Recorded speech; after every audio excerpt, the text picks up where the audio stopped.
नमस्कार, आप देख रहे हैं मेरे साथ इस समय हिट न्यूज़ 24 यूट्यूब चैनल। पेश है इस वक्त की बड़ी खबर। अलीगंज में आज कांग्रेस कमेटी द्वारा संविधान बचाओ संवाद का सम्मेलन डॉक्टर शोएब मिर्जा के बैंक्वेट हॉल में किया गया।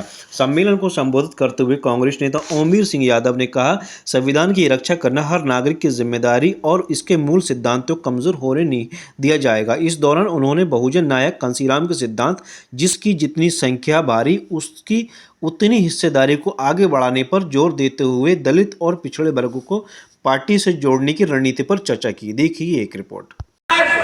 संविधान में अपने अधिकारों की बात करनी है। भारतीय जनता पार्टी के लोग अम्बेडकर जी की बात करते हैं। क्या इस संविधान में नहीं लिखा है कि गरीब आदमी को हमारे देश में मुफ्त शिक्षा मिलनी चाहिए? क्या इस संविधान में नहीं लिखा है कि किसान को उसकी फसल का उचित मूल्य मिले? आप करोड़पति उद्योगपतियों का कर्जा माफ कर देते हो 1000 करोड़ रुपया, और 1000 रुपए के लिए किसान के यहाँ पर आपकी पुलिस पहुंचकर उसे प्रताड़ित करती है। काहे के संविधान की बात करते हो? आप दूरी के लिए परेशान है, किसान किसानी के लिए परेशान है, और यहाँ पर हमारे देश की विकास के लिए परेशान है। आपने इस देश से शिक्षा के ढांचे को बर्बाद कर दिया है। आप अगर नॉमिनेटेड IAS IPS बनाओगे तो पढ़े लिखे लोग कहां जाएंगे, ये बताइए। आप कहते हो कि हम नौजवानों को रोजगार देते हैं, आप पंचर लगाने को रोजगार कहते हो, आप पकौड़ा तलने को रोजगार कहते हो, और मोदी जी हद तो जब हो जाती है जब आप कहते हो कि नाली में से पाइप डाल के गैस निकालना। कहते थे ना कि बहनों भाइयों, बहुत हुआ महिलाओं पर अत्याचार। अब की बार मोदी सरकार, याद है ये इस वक्त आपको? हेलो, याद है ना? आज बहन बेटियों के बलात्कार हो रहे हैं, आज बहन बेटियों को मारा जा रहा है। बहन बेटियां जब थाने में रिपोर्ट दर्ज नहीं करती योगी जी की पुलिस, तो जाके और विधानसभा के सामने तेल डाल के आत्महत्या करने के लिए मजबूर है इस उत्तर प्रदेश के अंदर। ऐसा बेटियों का सम्मान मोदी जी करते हो। आपके IT सेल के कार्यकर्ता जो योगी जी और मोदी जी की IT सेल चलाते हैं, BHU के अंदर वाराणसी में एक बेटी का बलात्कार कर देते हैं, लेकिन आपकी पुलिस मौन रहती है। आपका बुलडोजर निर्दोष लोगों के घरों पे चलता है, लेकिन जो सच में दोषी होता है उसको बचाने का काम बीजेपी के नेता और का पुलिस प्रशासन करता है। आप लोगों से मैं कहना चाहता हूं साथियों कि संविधान हमें हमारे मूलों को समझाता है, ये समानता का पाठ पढ़ाता है, हमारे अधिकारों की गाथा है। इस संविधान में बाबा साहब ने हमारे अधिकार लिखे हैं। हमें शिक्षा का अधिकार मिलना चाहिए, हमें रोजगार का अधिकार मिलना चाहिए, हमें अपनी बहनों को सम्मान मिलना चाहिए, और हमारे किसान को उसका अधिकार मिलना चाहिए। लेकिन भारतीय जनता पार्टी इन तमाम मुद्दों से दूर दूर तक है, कहीं कोई किसी तरह का वास्तुकार नहीं है। आज आंवला की बात करूं सांसद जी, एक मुद्दा मेरी रिक्वेस्ट से मेरे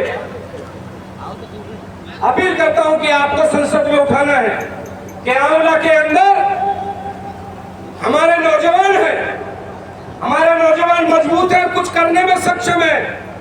दौड़ प्रतियोगिता कराएं तो टूटी सड़कों पे कराएं, 5 फुट चौड़ी सड़क है। अगर किसी में मिलिट्री में पुलिस में भर्ती करने की तैयारी कोई युवा करता है तो वो छोटी सी सड़क पे दौड़ लगाता है, चाहे पीछे से कोई टक्कर मार दो। आज आशपुर के अंदर और 1-2 गांव में किसान प्रताड़ित है। 500 बीघा जमीन में आंवला नगर निगम का पानी बह रहा है, पूरी जमीन बर्बाद कर दी है। वहां पर किसान फसल नहीं कर सकता। अभी हमने SDM को ज्ञापन दिया, लेकिन कहीं से कहीं तक सरकार कोई सुनवाई नहीं करती। SDM किसानों की सुनवाई करने के लिए तैयार है, लेकिन मंत्री जी कहते हैं कि जो चल रहा है वो चलने दो।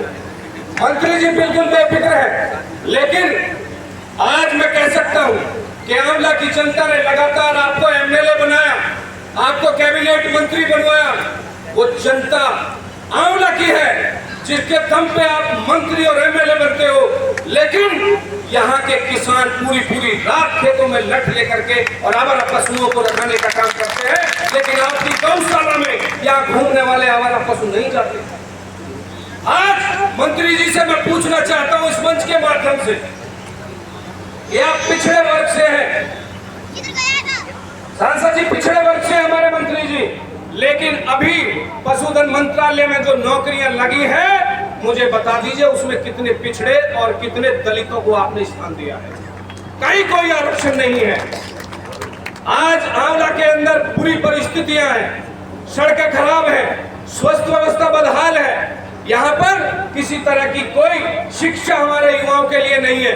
यहाँ पर छोटे छोटे बच्चों से अगर पूछता हूँ मंत्री जी कि इस क्षेत्र में कि भैया कौन सी क्लास में पढ़ते हो, तो सांसद जी बच्चे बताते हैं हम 1 में हैं, हम 4 में हैं, हम 5 में हैं। वो ये नहीं कहता कि मैं फर्स्ट में हूँ, सेकंड में हूँ, थर्ड में हूँ, फोर्थ में हूँ। अगर हमारे बच्चों की नींव ही कमजोर रहेगी, उनको इंग्लिश मीडियम की शिक्षा नहीं मिलेगी, तो आप कैसे उम्मीद कर सकते हैं कि हमारा बच्चा इंजीनियर बनेगा, आईएएस बनेगा, आईपीएस बनेगा, डॉक्टर बनेगा?